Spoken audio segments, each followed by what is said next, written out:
പാരായിലെ തണ്ണീർമത്തിന് പാരയായതാര്? സ്നേഹമുള്ള DCL കൂട്ടുകാരെ, ഇന്ത്യയുടെ പ്രതിരോധ മന്ത്രിയായിരുന്ന മനോഹർ പരീക്കറുടെ ഒരു അനുഭവക്കുറിപ്പ് കഴിഞ്ഞ ദിവസം വായിക്കാനിടയായി.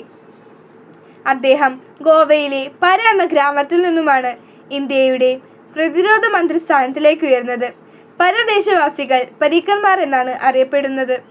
മനോഹറിന്റെ പേരിനോടൊപ്പം പരീക്കർ എന്ന് വരുന്നതും അങ്ങനെയാണ്.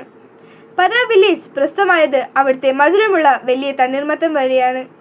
പാരായിലെ ഏറ്റവും വലിയ ഉത്സവം തണ്ണീർമത്തൻ തീറ്റോത്സവമാണ്. മനോഹർ പരീക്കറുടെ ബാല്യകാലം തണ്ണീർമത്തൻ ഉത്സവം മധുരലഹരിയിൽ മുഴുങ്ങി ഓർമ്മകൾ നിറഞ്ഞതാണ്. തണ്ണീർമത്തൻ കർഷകർ വിളവെടുപ്പിന്റെ അവസാനം വില്ലേജിലെ എല്ലാ യുവാക്കളെയും കുട്ടികളെയും വിളിച്ചുകൂട്ടിയാണ് തണ്ണീർമത്തൻ തീറ്റോത്സവം നടത്തുന്നത്. പങ്കെടുക്കുന്ന എല്ലാവർക്കും മതിവരോളം തണ്ണീർമത്തൻ കഴിക്കാം. അതുകൊണ്ട് തന്നെ ബാല്യകാല തലമുറ തണ്ണീർമത്തൻ ഉത്സവം വരുന്ന ദിനങ്ങളിൽ എണ്ണി കണ്ണിലെണ്ണയൊഴിച്ച് കാത്തിരിക്കുമായിരുന്നു. പ്രാഥമിക വിദ്യാഭ്യാസത്തിനു ശേഷം മനോഹർ പരീക്കർ മുംബൈ IITയിൽ പഠിച്ച് എഞ്ചിനീയർ ആയതിനു ശേഷം 6 വർഷം കഴിഞ്ഞ് ഒരു തണ്ണീർമത്തൻ ഉത്സവകാലത്ത് പാരായിലെത്തി. അവിടുത്തെ കാഴ്ച കണ്ട് അദ്ദേഹം സ്തംഭനായി. പ്രശസ്തമായ പാരായിലെ തണ്ണീർമത്തൻ ചന്തയിൽ തണ്ണീർമത്തനില്ല. ഉള്ളത് വളരെ ചെറിയത്, അതിനു മധുരവുമില്ല.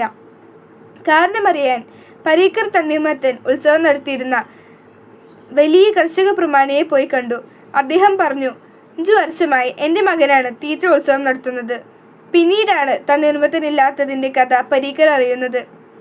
മുമ്പ് തീറ്റ മത്സരം നടത്തിയിരുന്ന നല്ല കർഷകർ കുട്ടികൾക്ക് തിന്നാൻ കൊടുത്തിരുന്നത് ഏറ്റവും വലിയ ഏറ്റവും മധുരമുള്ള മികച്ച ഗുണങ്ങളുമുള്ള തണ്ണീർമത്തനായിരുന്നു.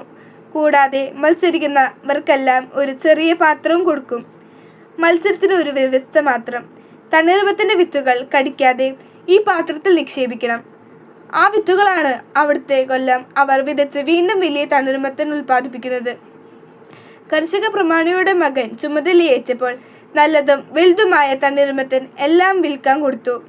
മത്സരത്തിന് തിന്നാൻ ഏറ്റവും ചെറിയതും കൊടുത്തു. തണ്ണീർമത്തൻ്റെ ഒരു തലമുറ 1 വർഷം മാത്രമാണ്. പിറ്റേ വർഷം പാടങ്ങളിൽ വിളഞ്ഞത് ചെറിയ തണ്ണീർമത്തനാണ്. അതിനടുത്ത വർഷം അതിനേക്കാൾ ചെറുത്. 5 വർഷം കൊണ്ട് പാരായിലെ തണ്ണീർമത്തൻ വളരെ ചെറുതും മധുരമില്ലാത്തതുമായി. പ്രിയ കൂട്ടുകാരെ, പാരായിലെ വലിയ തണ്ണീർമത്തന് പാരയായതാര്? ഏറ്റവും മികച്ചതും ബാലതലമുറയ്ക്ക് കൊടുക്കാത്തവർ തന്നെ വിത്തുഗുണം 10 ഗുണം എന്ന പഴഞ്ചൊല്ല് എത്ര സത്യമാണ്? മുൾച്ചെടിയിൽ നിന്നും മുന്തിരിപ്പഴം കിട്ടില്ല എന്ന യേശുക്രിസ്തുവിൻ്റെ വാക്കുകൾക്കും സ്മരണീയമാണ്. പാരായിലെ കുഞ്ഞൻ തണ്ണീർമത്തന് കണ്ണീരിന് കാരണം ചെറിയ തണ്ണീർമത്തൻ്റെ വിത്തുകൾ മാത്രം വിതച്ചതാണ്. 20ഉം 30ഉം വർഷങ്ങൾക്ക് ശേഷമുള്ള ഇന്ത്യയുടെ വിത്തുകളാണ് ഇന്നത്തെ വിദ്യാർത്ഥികൾ. ഇന്നത്തെ വിദ്യാർത്ഥികൾക്ക് ഇന്ന് ലഭിക്കുന്ന ജീവിത ദർശനം, ലക്ഷ്യബോധവും ജീവിത മൂല്യവും മാത്രമാണ് നാളത്തെ ഭാരതത്തിലെ ഭൗതികാകാശത്തിലെ വിസ്തൃതി ശമിക്കാനുള്ളത്. മികച്ച വിദ്യാഭ്യാസത്തിലൂടെ മാത്രമേ ഉറച്ച ലക്ഷ്യബോധമുണ്ടാകൂ.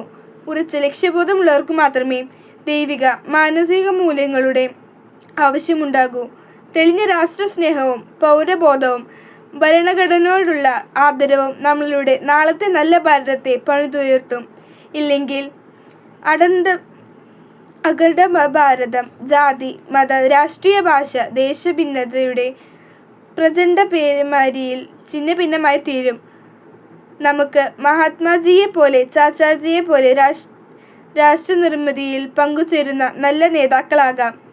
വലിയ ദർശനങ്ങളുടെ മാനവ വിദ്യാഭ്യാസത്തിനു ശേഷമുള്ള ഉടമസ്ഥരാകാം. എല്ലാവർക്കും അർത്ഥപൂർണമായ ശിശുദിനാശംസകൾ. സ്നേഹപൂർവ്വം, സ്വന്തം കൊച്ചേട്ടൻ. നന്ദി.